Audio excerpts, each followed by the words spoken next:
చదువుకుందాం. యెషయా గ్రంథము 51వ అధ్యాయము 1వ వచనాన్ని మనం చదువుకుందాం. యెషయా గ్రంథము 51వ అధ్యాయము 1వ వచనం. నీతిని అనుసరించుచు యెహోవాను వెతుకుచుండు వారలారా, నా మాట వినుడి. నా మాట వినుడి.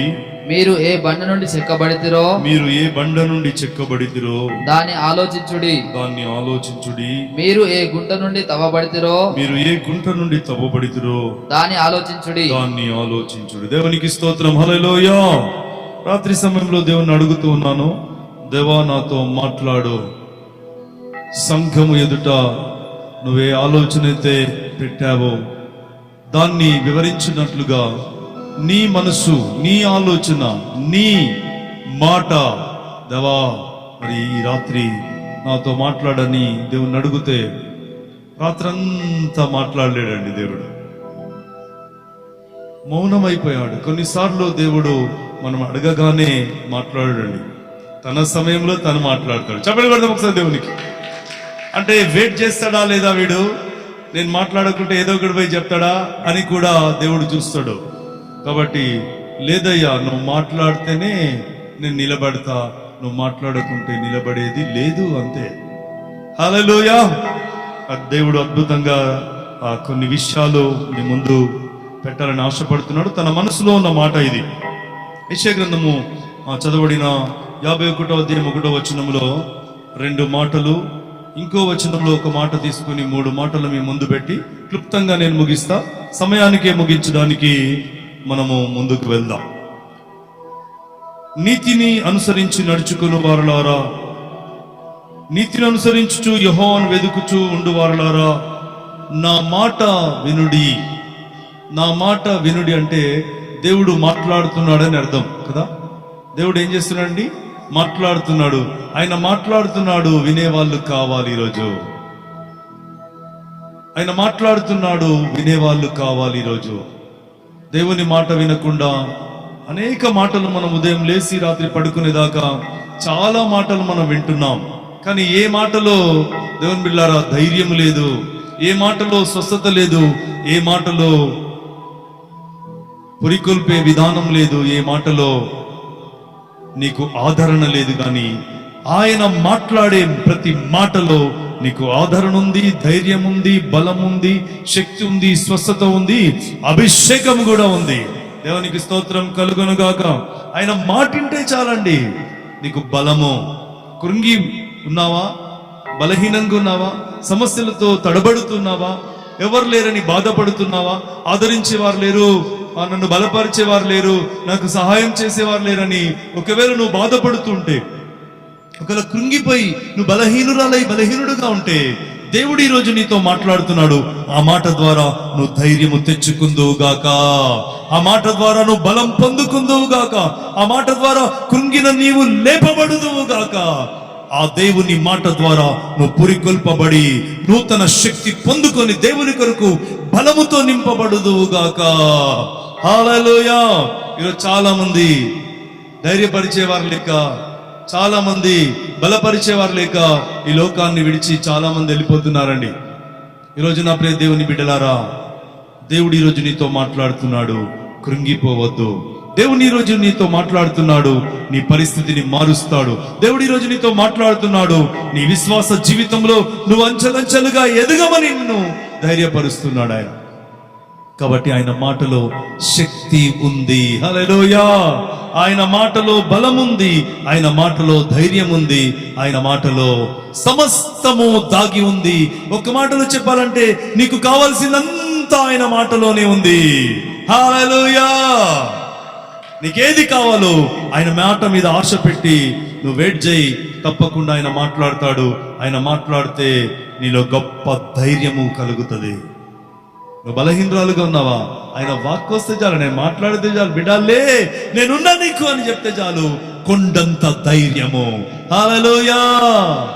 కొండంతగా బలమున్నను అది నీకు సాటి రాగలదా? కొండంతగా బలమున్నను అది నీకు సాటి రాగలదా? నా బలమ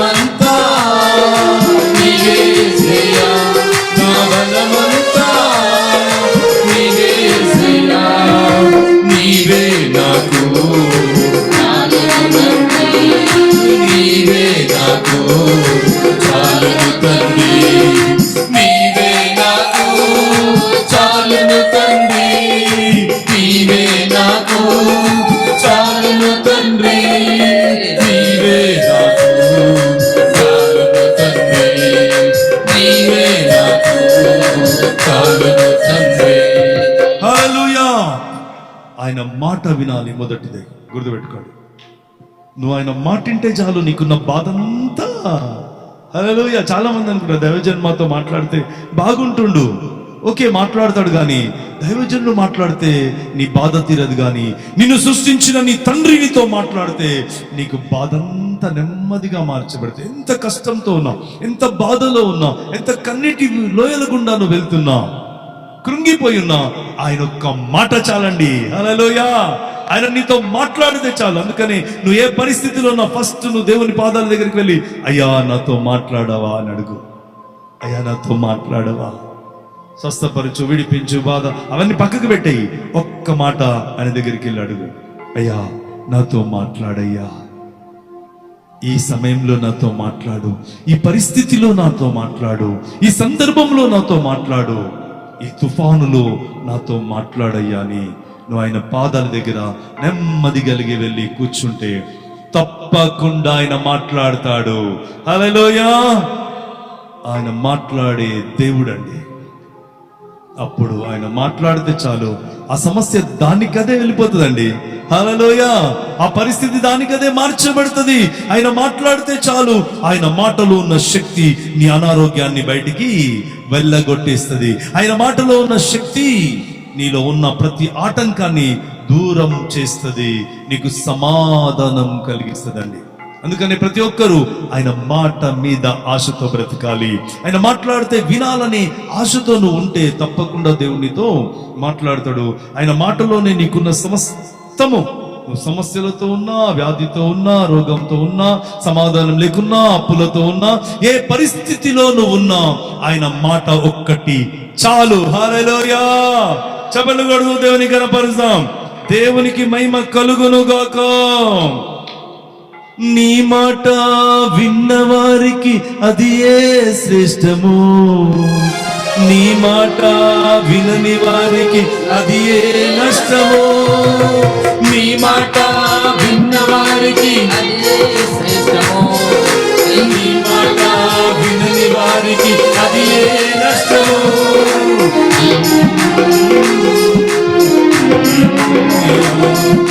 నీ మాట విన్నవారికి అది లాభము. నీ మాట వింటాను, నీకు లోబడతానయ్యా. నీ మాట వింటాను, నీకు లోబడతానయ్యా. ఒక్క మాట, ఇది నిర్ణయం తీసుకుంటే చాలండి. నువ్వు అయ్యా నీ మాట వింటానయ్యా, నాతో మాట్లాడంటే చాలండి. అంతే. నీకున్న ప్రతి పరిస్థితి ఆయన మాట ద్వారా తొలగిపోతుంది. ఎందుకంటే మాట ద్వారానే సృష్టిని కలుగజేశాడు ఆయన. ఆయన మాటిస్తే, ఆయన మాట్లాడితే చాలు, పర్వత పునాదులు కదిలిపోతాయండి. ఆయన మాటిస్తే చాలు, నీ పరిస్థితి, స్థితిగంధం అంతా కూడా మారిపోతుందండి. కాబట్టి నేను చెప్పేది ఒకటే, నీకు డబ్బు కాదు, ఆస్తులు కాదు విలువైనవి, ఆయన మాట నీకు విలువైంది. అందుకనే చదువుకుందాం ఒక మాట.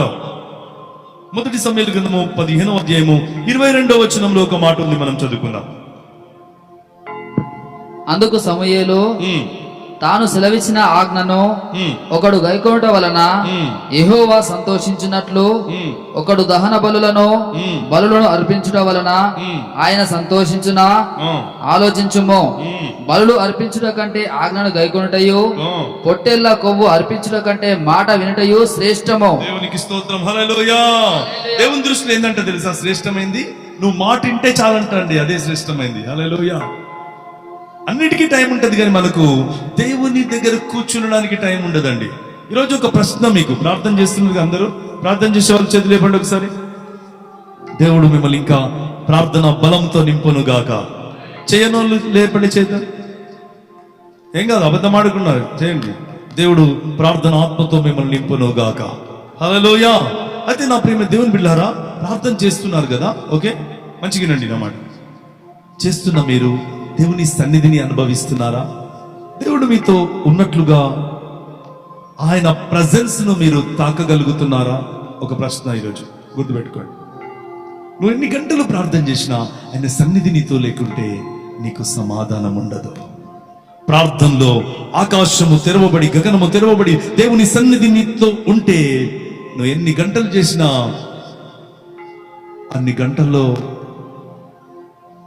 అసలు 1 నిమిషమో 2 నిమిషాలు 5 నిమిషాలు అయిపోయింది అన్నట్టుగా ఉంటుంది. కొందరు ప్రార్థన చేస్తారు, బా ఇంకా టైం అవుతుంది, టైం చూస్తూనే ఉంటారు. ఎందుకో తెలుసా? నువ్వు ఆయన సన్నిధిని అనుభవిస్తలేవు కాబట్టి నీకు టైం మీదనే మనసు ఉంటుంది. దేవునికి స్తోత్రం, హల్లెలూయా. కర్మేలు కుటుంబం అంతా కూడా ప్రార్థన ఆత్మతో నా దేవుడు నింపును గాక. దేవుని సన్నిధి ప్రతి ఒక్కరితో బలంగా ఉండును గాక. నీకు అర్థమైతుంది ఆత్మలో, దేవుని సన్నిధి నాతో ఉంది, ఎస్ కనెక్షన్ కలిసిపోయింది, ఇప్పుడు దేవుడు నాతో మాట్లాడతాడు అనే ఆ ప్రజెన్స్, ఆ ప్రత్యక్షత నీ హృదయంలో దేవుడు ఇచ్చేస్తాడు. అప్పుడు ఇయగానే నువ్వు ఆయన సన్నిధిలో మోకరించగానే నీకు జుంటి తేనె దారులు దొరికినట్లుగా, క్రొవ్వు మెదడు దొరికినట్లుగా ఆయన సన్నిధిలో సంతోషిస్తూ ఆనందిస్తూ ఆయనను స్తుతిస్తూ ఆయన సన్నిధిలో ప్రార్థన చేస్తున్నప్పుడు దేవుడు తన వాక్కు ద్వారా నీతో మాట్లాడతాడు. నీ పరిస్థితి అంతా కూడా ఎరిగిన దేవుడు, నువ్వు చెప్పకున్నా ఎరిగిన దేవుడు ఆయన. హల్లెలూయా. నువ్వు ఏం ఆలోచిస్తున్నావో కూడా, ఇంకో గంట తర్వాత ఏం ఆలోచిస్తావో కూడా ఆయనకు తెలుసు. చెప్పలు కూడా ఒకసారి ఆయన గట్టిగా హల్లెలూయా. ఎందుకంటే ఆయన నిన్ను సృష్టించిన నీ సృష్టికర్త. కాబట్టి ఈరోజు మొదటిదిగా ఆయన మాట వినాలి. ఆయన మాట వినడమే శ్రేష్టమండి. సౌలు ఆయన మాట వినలేడండి. చెప్పాడు దేవుడు, సౌల శత్రువును సమూలంగా నాశనం చేసేయి అంటే ఓకే ప్రభు అన్నాడు. వెళ్ళాడు, శత్రువును అంతా కూడా నాశనం చేశాడు. కానీ కొన్ని వాటిలో మంచి వాటిని తీసుకొచ్చేసాడు. మంచి వాటిని తీసుకొచ్చి తన రాజ్యంలో కట్టేసుకున్నాడు. అప్పుడు దేవుడు సమూయేలుతో మాట్లాడాడు. సమూయేలు ఒకసారి సౌలు దగ్గరికి పో అన్నాడు. పోయిండు.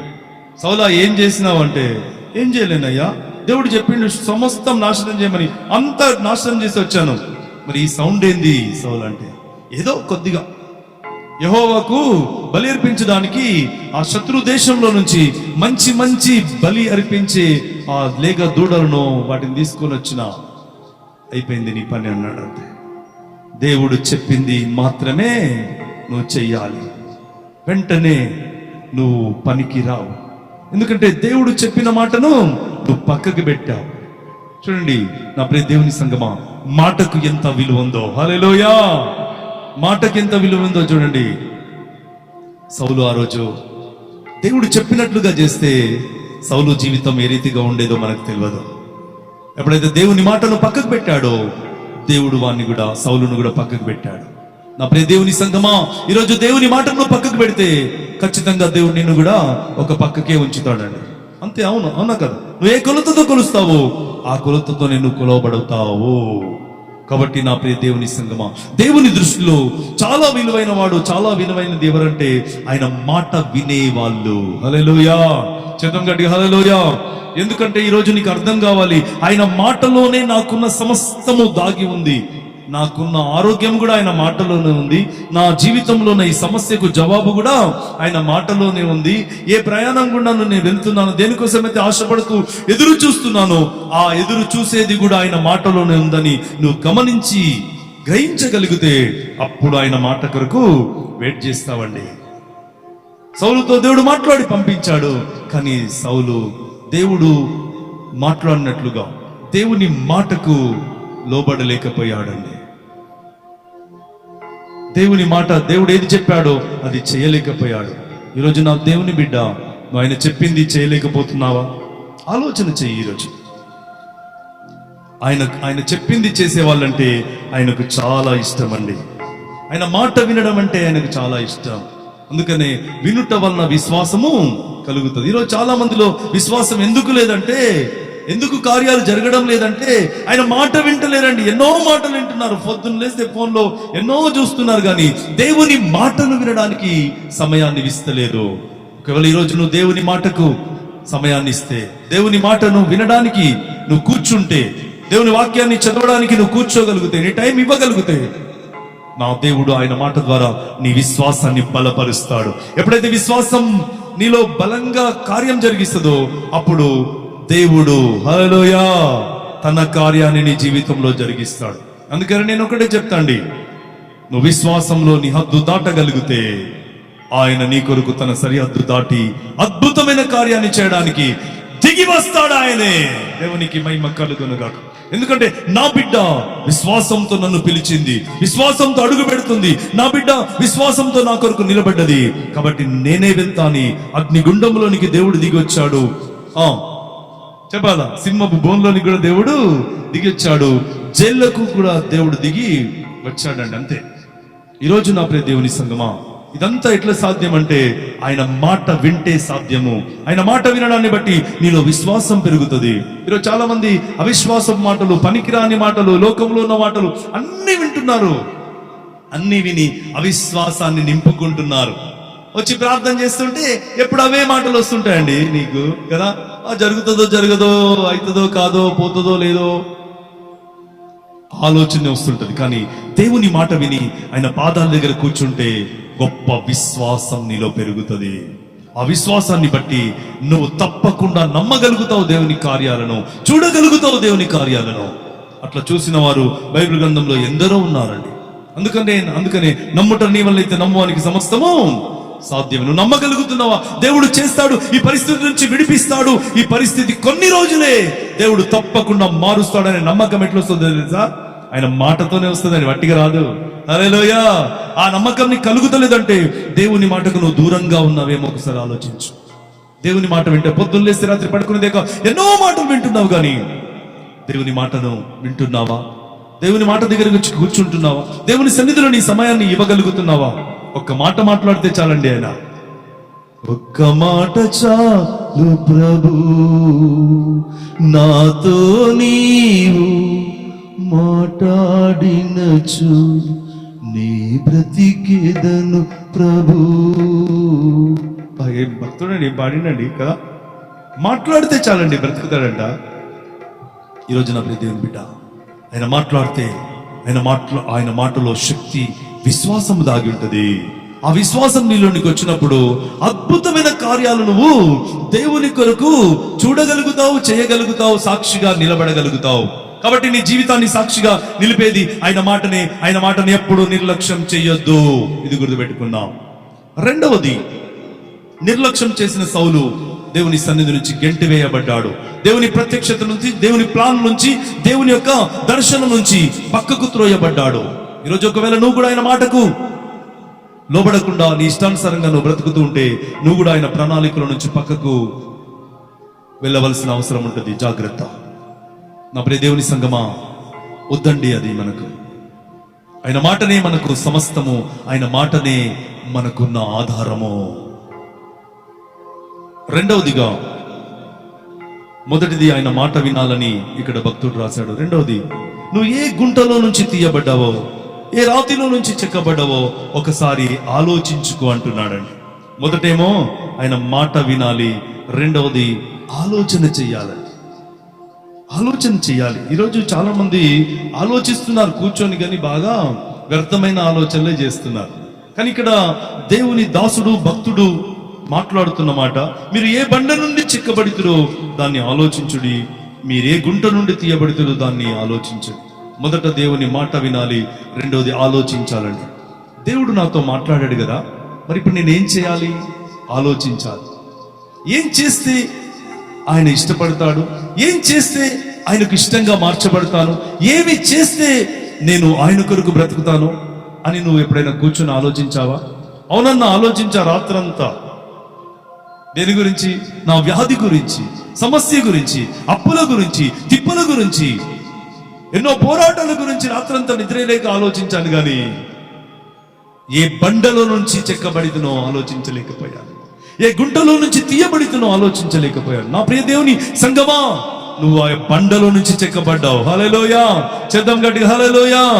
బండలో నుంచి చెక్కబడ్డావు. ఆ తండ్రికి కుమార్తెవు, కుమారుడవు నువ్వు. ఎందుకు అధైర్యపడుతున్నావు? సమస్య వచ్చిందని సమస్య నేను మింగుతుందా? అప్పులు నేను మింగేస్తాయా?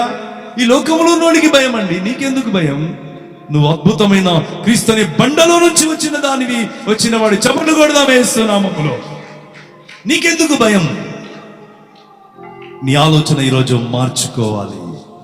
చాలా మంది దేవుడు మనం అదే మాట్లాడండి, మన ఆలోచనలో పెను మార్పు రావాలి. హల్లెలూయా.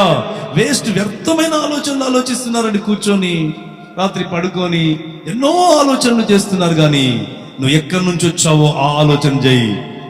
దేవుడు నిన్ను ఎట్లా పట్టుకున్నాడో ఆలోచన చేయి. దేవుడు నిన్ను ఎట్లా ఎన్నుకున్నాడో ఆలోచన చేయి. దేవుడు నీ కొరకు రక్తం ఖర్చి ప్రాణం పెట్టి నీ కొరకు మరలా త్వరగా రాబోతున్నాడు. నేను ఎట్లా సిద్ధపడాలో ఆలోచన చేయి. అప్పుడు దేవుడు తన ప్రత్యక్షతను నీకు అనుగ్రహిస్తాడండి. ఒక మాట చదువుకుందాం. 33వ కీర్తన 11వ వచనం. యెహోవా ఆలోచన సదాకాలం నిలుచును, ఆయన సంకల్పములు తరతరములకు ఉండును. దేవునికి స్తోత్రం, హల్లెలూయా. యెహోవా ఆలోచన అండి, అది ఎప్పటికీ నిలిచేది. ఈరోజు నా ప్రియ దేవుని సంగమా, మరి ఇన్ని ఆలోచన చేశావు కదా, ఏం సాధించావు, ఏం సంపాదించావు అని ఈరోజు దేవుడు నిన్ను అడుగుతున్నాడు. కాబట్టి నీ ఆలోచనలు ఆపేసి యెహోవా ఆలోచన తీసుకో. హల్లెలూయా. యెహోవా ఆలోచన, ఆయన ఏం ఆలోచిస్తున్నాడో అది నీకు డౌన్లోడ్ కావాలండి. హల్లెలూయా కదా. ఏదైనా పాటను మనం ఒత్తితే ఏమైతుంది? డౌన్లోడ్ అవుతుంది. ఈరోజు దేవుని ఆలోచన, దేవుని శిరస్సులో ఉన్న ఆలోచన నీ శిరస్సులోకి డౌన్లోడ్ కావాలంటే లైన్ క్లియర్ ఉండాలా. హల్లెలూయా. నెట్వర్క్ కరెక్ట్ ఉండాలా. దేవునికి స్తోత్రం. నీకు దేవునికి ఉన్న నెట్వర్క్ కరెక్ట్ ఉండును గాక యేసు నామములో. నీకు దేవునికి ఉన్న సంబంధము కరెక్ట్ గా ఉండును గాక యేసు నామములో. ఈ సంబంధం, ఈ లైన్ ఎప్పుడు కట్ కావద్దండి, ఎప్పుడు కట్ కాకుండా చూసుకోవాలి. అందుకని నేను చెప్పేది, ప్రతిరోజు మీ లెక్కలు మీరు చూసుకోవాలండి. దేవునితో నీకున్న లెక్క కరెక్ట్ ఉందా లేదా, ఎక్కడైనా లెక్క తప్పుతున్నావా ఆలోచించు. కూర్చో, రాత్రి పడుకునే ముందు ఒక్క క్షణం ఆలోచించుకో. దేవుడు ఏం చేయమన్నాడు, నేనేం చేస్తున్నా. దేవుడు నాకు అవకాశం ఇచ్చాడు, అనుకూలత ఇచ్చాడు, ఉద్యోగం ఇచ్చాడు, వ్యాపారం ఇచ్చాడు, డబ్బులను ఇచ్చాడు, అన్ని ఇచ్చాడు. మరి ఏం చేయడానికి ఇచ్చాడు, నేనేం చేస్తున్నా అని ఎప్పుడైనా నువ్వు ఆలోచించావా? ఆలోచించు. వట్టిగా నేను బండలో నుంచి చెక్కబడలేవండి. వట్టిగానే దేవుడు నిన్ను ఆ గుంటలో నుంచి తీసి తన సంఘంలో నాటలేడు. ఒక ప్రణాళిక ఉంది నీ పట్ల, ఒక ఉద్దేశం ఉంది నీ పట్ల, ఒక సంకల్పం ఉంది నీ పట్ల, ఒక పని ఉంది ఆయనకు నీ పట్ల. చప్పట్లు కొడుతూ దేవుని కనపరుద్దాం. హల్లెలూయా. ఆ పని కొరకు దేవుడు నిన్ను ఎన్నుకున్నాడు, ఏర్పాటు చేసుకున్నాడు. బండలో నుంచి చెక్కి నిన్ను ఒక అద్భుతమైన శిల్పంగా సంఘంలో నాటాడు. బిడ్డ, నీ ఆలోచన ఎట్లుంది? అందుకని కీర్తనకారుడు 1వ కీర్తన 1వ వచనంలో ఆ నోటికి చెప్పండి, నోటికి దుష్టుల ఆలోచన చెప్పున నడువక. చూడండి, దుష్టుడైన అపవాదిగాడు ఎన్నో ఆలోచనలు ఇచ్చి చాలా మంది జీవితాలలో శూన్యాన్ని మిగిలిస్తున్నాడండి. చివరికి వాళ్ళు ఎటుగాని స్థితిలో దేవునికి దూరమై, ఈ లోకానికి దగ్గరై భక్తి పరులుగా ఉంటున్నారు కానీ భక్తి లేదండి. విశ్వాసులుగా ఉంటున్నారు కానీ విశ్వాసం లేదండి. పరిశుద్ధత పరిశుద్ధత అంటున్నారు కానీ వాళ్ళ జీవితంలో పరిశుద్ధత అనేది కనుమరుగైపోయిందండి. కారణం ఏంటో తెలుసా? ఆలోచన లేకనే. ఆలోచన లేదు. ఈరోజు దేవుడు ఏం ఆలోచిస్తున్నాడో అది నువ్వు కూడా ఆలోచించాలంటే దేవునికి నీకున్న సంబంధము లైన్ కరెక్ట్ గా ఉండాలండి. లైన్ తెగిపోతే, ఇప్పుడు వైర్ తెగిపోయింది అనుకో, బల్బ్ వస్తుందా? ఇప్పుడు చూడండి, బటన్ కు బల్బుకు ఏముండాలండి? వైర్ ఉండాలి. ఆ వైర్ సెంటర్లో తెగిందనుకో లైట్ వస్తుందా? రాదు. కాబట్టి నా ప్రియ దేవుని సంగమా, నీ ఆలోచన విధానంలో పెను మార్పు ఈరోజు కలుగును గాక. నువ్వు ఆలోచిస్తున్నది కరెక్ట్ కాదేమో. ఎవరైనా పోయి అన్నామనుకో, నీకు తెలుసా అని అంటారు కదా. ఎప్పుడైనా ఓపికతో ఆలోచించావా? అవునేమో, కరెక్ట్ కాదేమో, నేను చేసే తప్పేనేమో, నేను ఆలోచించే విధానంలో ఎక్కడైనా తప్పు ఉందేమో, నేను ఆలోచించే విధానంలో ఎక్కడైనా కరెక్ట్ లేదేమో అని ఎప్పుడైనా ఆలోచన వచ్చిందా నీకు?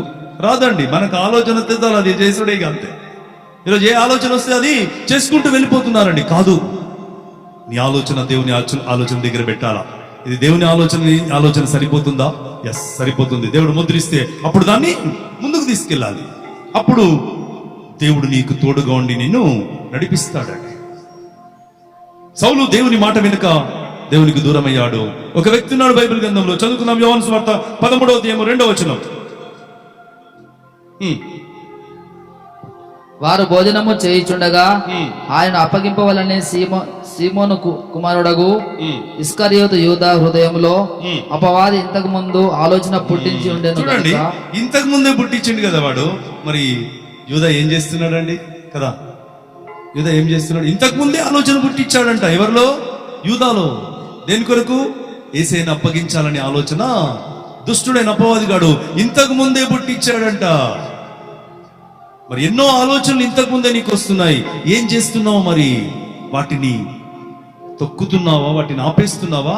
వాటిని యేసయ్య పాదాల దగ్గరికి తీసుకొచ్చి, అయ్యా ఇది నీ చిత్తమా కాదా, ఇదిగో ఈ ఆలోచన నాకు వచ్చిందయ్యా, ఇది నీ వాక్యానికి కరెక్ట్ గా ఉందా లేదా అని ఎప్పుడైనా అడిగావా?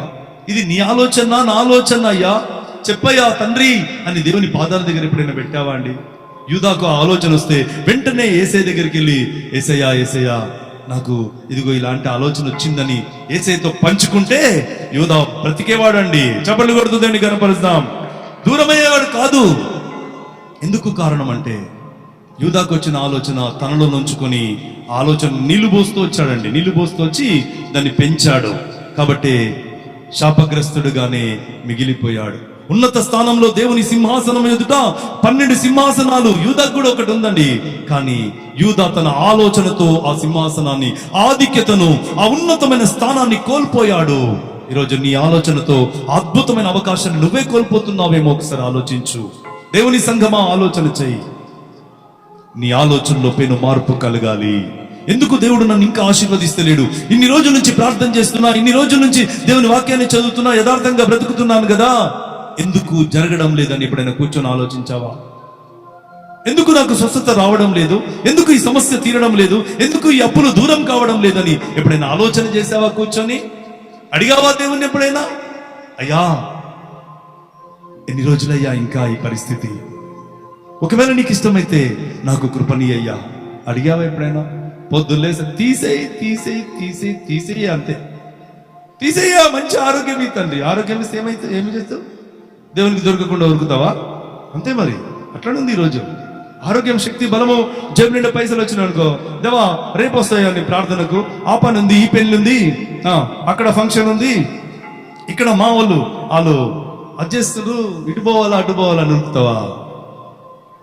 దేవుని సంఘం ఆలోచించండి, ఆలోచించండి, అంతే, ఏం లేదు, ఆలోచించండి. ఈరోజు ప్రతి ఒక్కరూ సంఘంలో ఆలోచించుదురుగాక. మీ ఆలోచనే 4 నెలల్లో, ఇంకా 4 నెలల్లో అద్భుతమైన సాక్ష్యాలతో నిలబడబోతున్నారు మీరు. కర్మేలు సంఘంలో ఇంకా 4 నెలల్లో అద్భుతమైన సాక్ష్యాలతో దేవుడు నిలపబోతున్నాడండి. మీ ఆలోచన మారకుంటే మీ సాక్ష్యాలు లేవండి. మీ ఆలోచన ఈరోజు మారాలి. ఇన్ని రోజులు ఏ ఆలోచన కలిగి ఉన్నావో అది క్రీస్తుకు లింక్ చేయాలండి, క్రీస్తు దగ్గర పెట్టాలి. ఓకే అంటే దాన్ని ముందుకు తీసుకెళ్ళాలి, లేదంటే ఆపేయాలి, అంతే. యేసయ్యతో ఒక్క మాట, అయ్యో యూదా మాట్లాడితే, అయ్యా ఈ ఆలోచన వస్తుందయ్యా నాకు అంటే అప్పుడే దాన్ని గద్దించి వెళ్ళగొట్టేవాడు యేసయ్య. చెప్పలేదు, దానికి నీళ్లు పోస్తూ పెంచాడు. ఈ రోజు కూడా ఎన్నో చెడు ఆలోచనలు నీకు వస్తున్నాయా? ఈరోజు చాలా మంది దాన్ని నీళ్లు పోసి పెంచి చాలా మంది దేవునికి దూరమై భ్రష్టత్వంలోనికి వెళ్ళిపోతున్న దినాల్లో మనం ఉన్నాం. దుష్టుడైన అపవాది గారి సమయం కొంచెమని వాడు విర్రవీగుతూ పనిచేస్తున్నా. ఈ టైంలో దేవుని బిడ్డ, ప్రతిరోజు నువ్వు కూర్చొని ఆలోచించే టైం నీకు ఉండాలండి. చాలా మందికి కూర్చొని ఆలోచించే టైం కూడా ఉండదండి. ఒకడు దొంగతనం చేయాలంటే వాడు ఎన్నో కూర్చొని ఆలోచించి ప్లాన్లు వేస్తాడండి కదా. దొంగతనం చేయడానికి ఆ దొంగ అన్ని కూర్చొని గంటలు 2 గంటలు రాత్రంతా వాడు ప్లాన్ చేసి రెండవ రోజు వాడు దొంగతనం చేస్తాడు. మరి నువ్వు మంచి పని చేయడానికి దేవుని యొద్ద కూర్చొని ఆలోచన చేస్తున్నావా? ఆత్మల సంపాదన కోసం కూర్చొని ఆలోచిస్తున్నావా? ఎవరైనా నీతో మాట్లాడితే, ఎవరైనా నీ దగ్గరకు వచ్చి అక్క ఈ సమస్య ఉంది, పరిస్థితి ఉందని అంటే దేవుడు ఎందుకు వాళ్ళని నీ దగ్గరికి తీసుకొచ్చాడో ఎప్పుడైనా ఆలోచించావా? ఎందుకు నీ ప్రార్థన కోరారో ఆలోచించావా? నో, మనకు ఆ టైం ఉండదండి. కానీ ఈరోజు నా ప్రియమైన దేవుని సంఘమా, దేవుని పాదాల దగ్గర కూర్చొని ఆలోచించే టైం తీసుకో. ఒకవేళ తీసుకోలేవనుకో నష్టపోతాం, నష్టం జరుగుతుంది. నష్టం జరిగినాక నువ్వు ఏమీ చేయలేవండి. అప్పుడు కూర్చొని ఒకటే ఆలోచించాలి, ఏడుసుడే, అంతేగా. అయ్యో నష్టమైంది ప్రభువా అని ఏడిస్తే ఏం లాభం అండి? కాబట్టి నష్టం జరగక ముందే కూర్చో, దేవుని పాదాల దగ్గర ఆలోచన చెయ్యి, లెక్క కరెక్ట్ చేసుకో. ఎక్కడైనా లెక్క తప్పు ఉంటే, ఎక్కడైనా లెక్కలో తప్పుతూ ఉన్నావేమో, నువ్వు నీ కుటుంబం లెక్కలలో కొద్దిగా వీక్ ఉన్నారేమో, ఇప్పుడే దేవుని పాదాల దగ్గర కూర్చోండి. లెక్కను రాత్రికే సెట్ చేసుకోవాలంతే. ఎక్కడైనా తప్పితే ఆయన పాదాలు పట్టుకోవాలా, అయ్యా క్షమించయ్యా, ఇంకోసారి తప్పయ్యా, మానవ మాత్రమే ఏదో ఆలోచన వచ్చి చేశానయ్యా, ప్లీజ్ అయ్యా తండ్రి నన్ను క్షమించయ్యా అని నువ్వు ఆయన పాదాల దగ్గర పడి ఆ రాత్రి లెక్క క్లియర్ చేసుకుంటే తెల్లారి నూతనమైన లెక్కలు దేవుడు నీకు ఇస్తాడు. హల్లెలూయా. మళ్ళొకసారి లెక్క తప్పే అవకాశం లేకుండా పరిశుద్ధాత్ముడు నీకు తోడుగా ఉంటాడు, ఆయన నిన్ను నడిపిస్తాడు. దేవునికి మహిమ కలుగునుగాక. మొదటిది ఆయన మాట వినాలి, రెండవది చెప్పండి. రెండవది ఏంది? ఏం చేయాలంటే రెండవది ఆలోచన చెయ్యాలి. అందుకనే పౌలు గారు కూడా ఒక మాట మాట్లాడుతారు. చదువుకుందాం ఒకసారి ఆ మాట. రోమీయులకు రాసిన పత్రిక 12:17. కీడుకు ప్రతి కీడెవడికి చేయవద్దు, మనుషులందరి దృష్టికి యోగ్యమైన వాటిని గూర్చి ఆలోచన కలిగి ఉండుడి. చూడండి దేవుని పిల్లరా, ఒక్క మాట ఇది ఆలోచన. అందరు నా దగ్గర చూడండి ఒకసారి చూడండి అందరు. పౌలు గారు మాట్లాడుతున్న మాట, కీడుకు ప్రతి కీడు ఎవరికి చేయకుండా మనుషులందరి దృష్టికి యోగ్యమైన వాటిని గురించి ఆలోచన కలిగి ఉండాలంట. ఎవరైనా నీ గురించి బాధపడుతున్నారంటే నువ్వే ఆలోచన చేయాలి, వాళ్ళు కాదు ఆలోచన చేసేది. అర్థమైందా? ఎవరైనా నిన్ను బట్టి బాధపడుతున్నారా?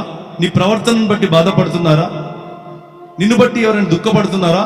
నువ్వు కూర్చొని ఆలోచించాలి. అరే, నన్ను బట్టి నా ఓపిక లేకనే నన్ను బట్టి ఆ సిస్టర్ బాధపడుతుంది, ఆ మాట అన్న కాబట్టి ఆ బ్రదర్ బాధపడుతున్నాడు అని ఎప్పుడైనా ఆలోచించినావా? మంచిగా, కానీ ఏం కాదు. కీడుకు ప్రతి కీడు ఎవరికి చేయకుండా మనుషులందరి దృష్టికి యోగ్యమైనది ఆలోచించాలంట. దేవునికి స్తోత్రం కలుగును గాక. ఎందుకు కారణం అంటే మనం దేవుని పిల్లలమండి. హల్లెలూయా. ఎవరికి కీడుకు ప్రతి కీడు చేసే వాళ్ళం కాదు, ఇతరుల మేలు కోరే వాళ్ళమే, ఇతరుల క్షేమం కోరే వాళ్ళమే మనము. అట్లా సాక్ష్యం మనను బట్టి దేవునికి మహిమొచ్చేటట్లుగా మనం బ్రతకాలండి.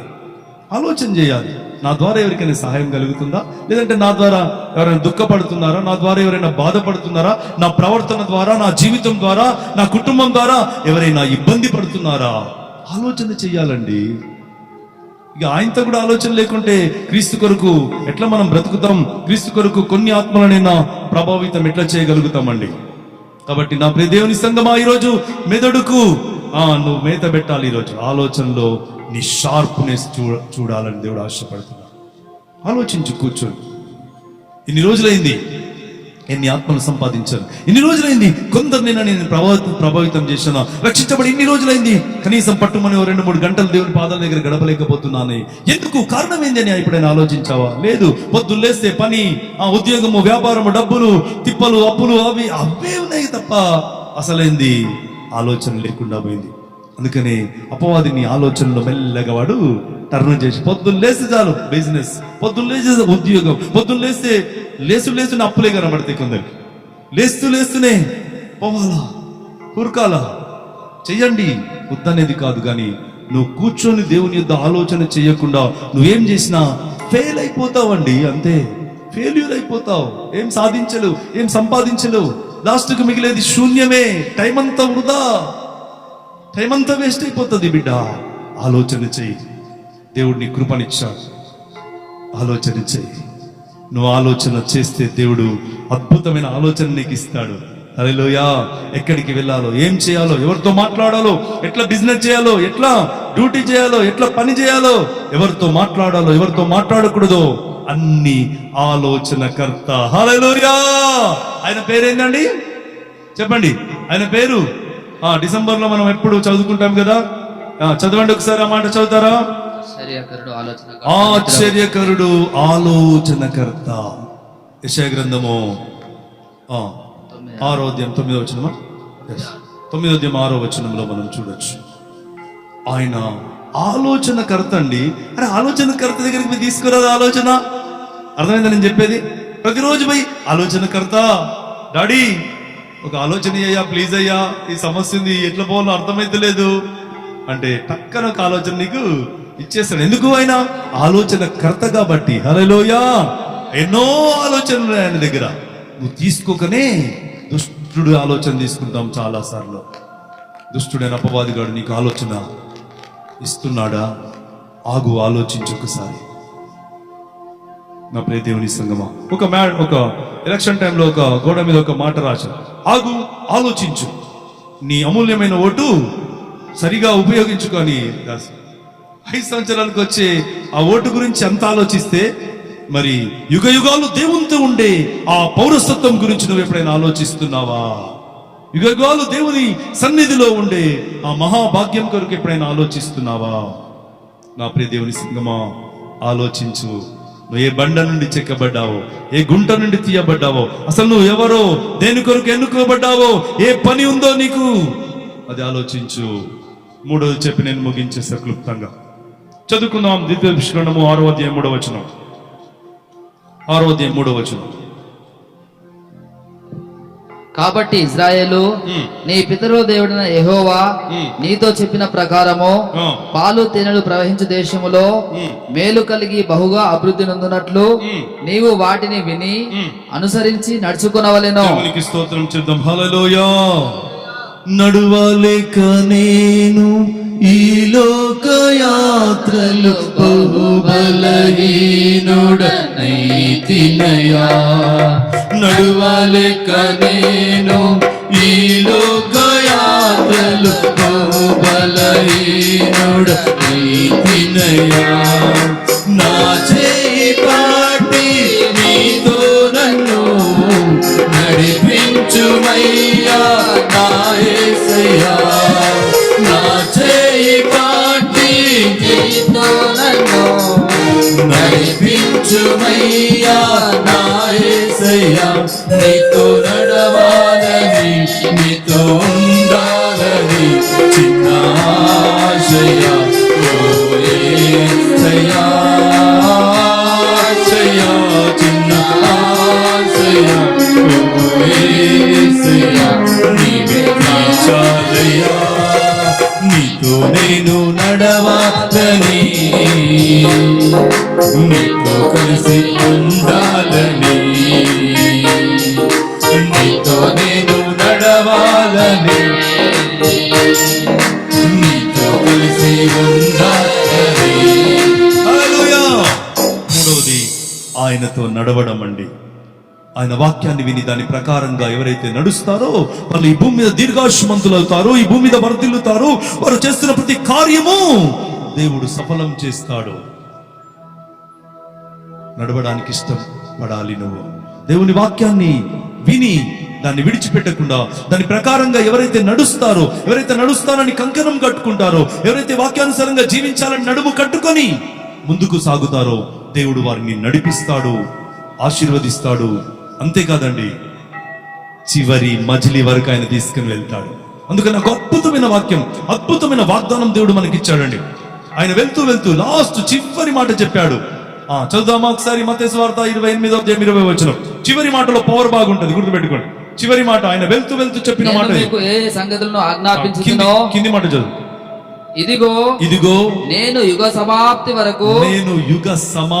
వరకు సదాకాలము మీతో కూడా ఉన్నాను అనే వారితో. యుగ సమాప్తి అంటే ఏందో తెలుసా? యుగ సమాప్తి అంటే ఈ భూమి మీద ఉన్నన్ని రోజులు.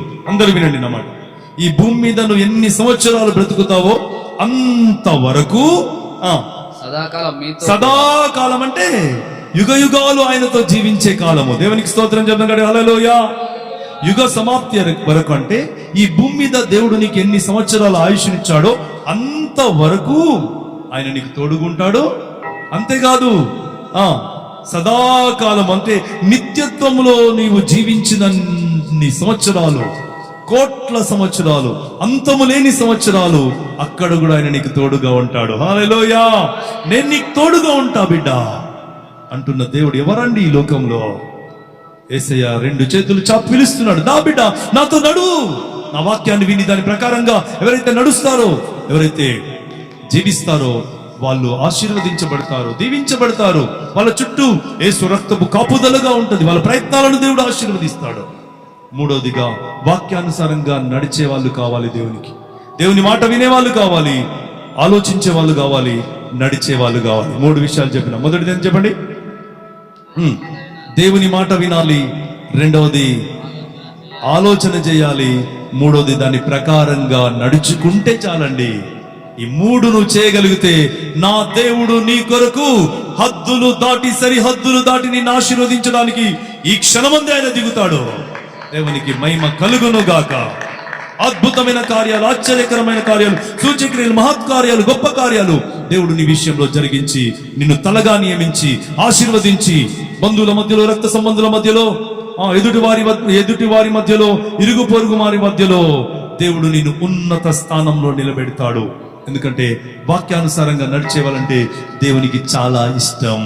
హల్లెలూయా. ఆయన వారికి తోడుకుంటాడండి. ఈ లోకంలో ఉన్నన్ని రోజులు తోడుకుంటాడు. యుగ సమాప్తి అంటే అక్కడ కూడా సదాకాలము నిత్య జీవములో కూడా ఆయన తోడుగా ఉంటాడు. ఈ మాటను పట్టుకొని మనం ముందుకు సాగుదాం. లేచి నిలబడదాం. దేవుని సన్నిధిలో మనం ప్రార్థన చేద్దాం.